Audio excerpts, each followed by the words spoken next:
Крокус-Ситидеги кол салууда каза тапты делген кыргызстандык тирүү.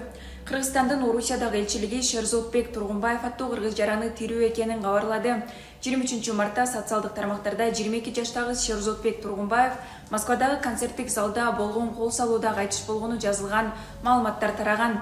Анда Тургунбаевдин паспорту жарыяланып, туугандары изделип жатканы айтылган. Бирок элчилик Крокус-Ситиде иштеген кыргыз жарандарына таянып, Тургунбаев кырсык болгон жерде мурда иштебегенин билдирди.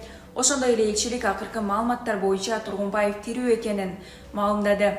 Ал эми Крокус-Ситиде иштеген эки кыргызстандык кыз дагы деле дайынсыз болууда.